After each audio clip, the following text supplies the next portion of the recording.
Good morning. I'd like for you all to stop and think about where you were on September the 11th, 2001. For me, I was at a small regional university in Western Maryland, about 2 hours from Washington, D.C. And at 8:46 a.m. when the first plane hit, I was doing what many of us were doing that day, working at our office, taking advantage of the activities of the day. But before we continue to that, I want to make sure that our cadets are in place.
September 11th, 2001, 8:46 a.m. When the first plane hit the tower, please think about where you were. I was in Western Maryland at my desk, and as the day progressed, we all gravitated toward the nearest televisions, and the immensity of what was going on was beginning to dawn on everybody.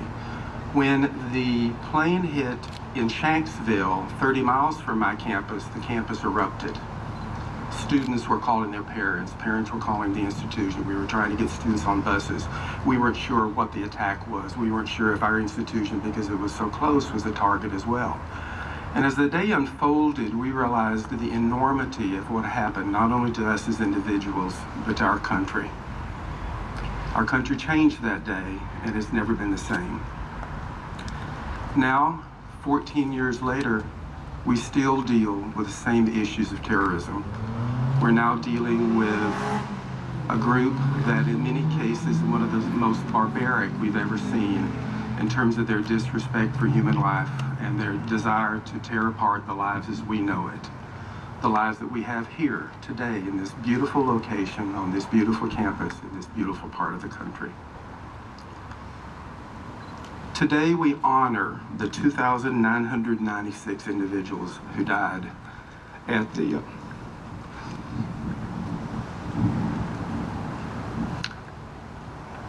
It bothers me because my students lost parents in the Pentagon attack. I lost a student in the World Trade Center, and the emotions of it are as strong today as the day that I learned about that.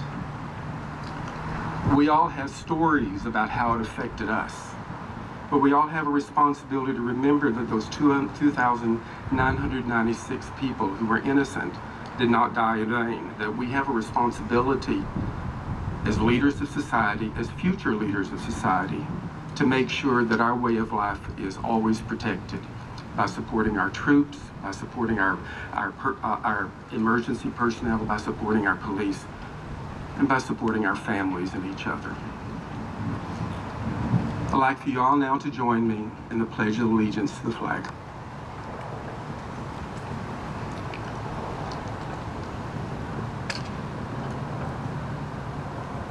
I pledge allegiance to the flag of the United States of America and to the republic for which it stands, one nation, under God, indivisible, with liberty and justice for all. On that day of 9/11, 415 law enforcement and emergency personnel died. The largest single loss of these individuals in our country's history. You see before us the cadets of the Oxnard College Regional Fire Academy, Battalion 44. These cadets have made a public commitment that they will continue to walk in the footsteps of those individuals who lost their lives. So these individuals represent not only the past, but the future of those who have committed to serving our country, to serving our communities, and to serving you as individuals to protect the rights that we hold dear. To speak to you, I would like to introduce the battalion officer of Battalion 44, Mr. Mathew Flores.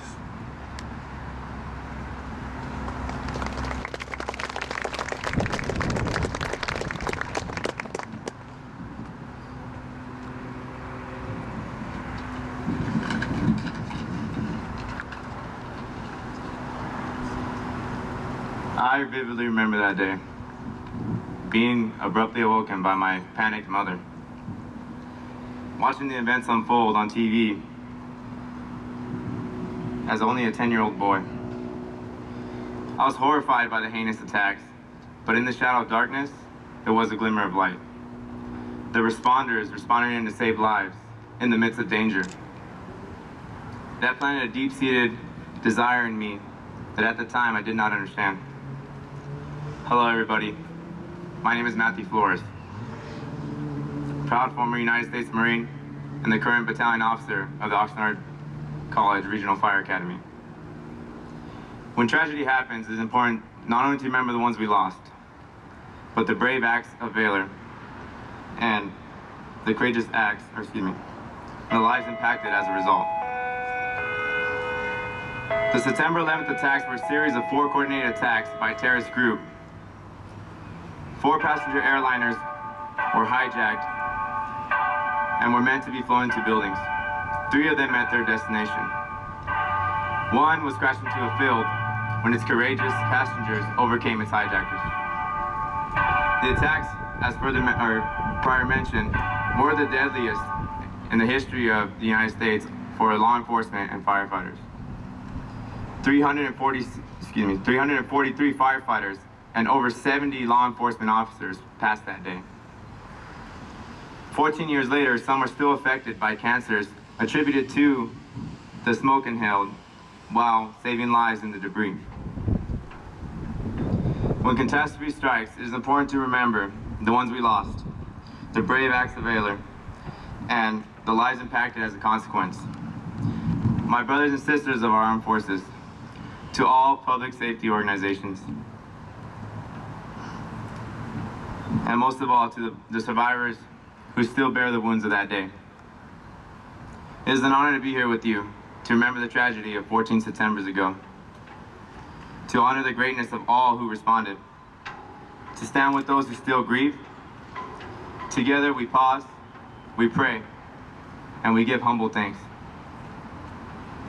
We pray for the commemoration of all those taken from us, nearly 3,000 innocent souls. Our hearts still pain for the future snatched away, the lives that might have been, the parents who would have celebrated the pleasure of being grandparents, the fathers and mothers who would have celebrated the pride of a child's graduation, the sons and daughters who would have grown, maybe been married, and have children of their own. Today, we not only remember those who died that September day, we pay sincere tribute to more than 7,000 patriots who paid their fullest extent as military and civilians. We realize their legacy in the relationships they formed, the attacks they prevented, and the innocent lives they protected, and in their comrades still at war. Let us have courage like the survivors and the families that carry on, no matter how dark the day or how difficult the nights. Thank you to all the armed forces and public safety organizations for all that you do for us. May God bless the memory of those that we lost. May He comfort their families. And may God bless the United States of America. Thank you.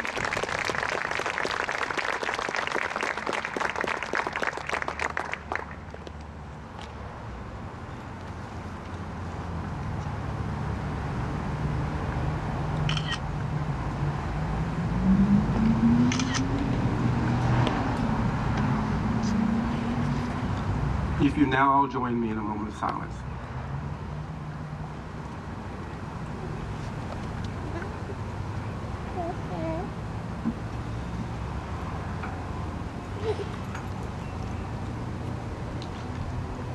Thank you. In closing, as we leave this beautiful environment and go back to our lives, which those individuals on 2001 gave their lives for, so that we can continue our lives, please be resolute in your commitment to our country, to your commitment to your integrity, your ideals, about the fact that we are among the luckiest people in the world to have what we have. And it is very important that we be able to maintain these, not only for ourselves, but for future generations. Our bagpiper is Charles Morris. We will conclude today. Charles will play a final number, and I ask that you all stay in place until the battalion has exited the area. Thank you.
Battalion, Alton, woo! Forward, march! Left, right. Left, right. Left, right. Hold on, left, right. Left, right. Hold on, left, right and low. Left, right. Hold on, left, right. Left, right. Hold on, left.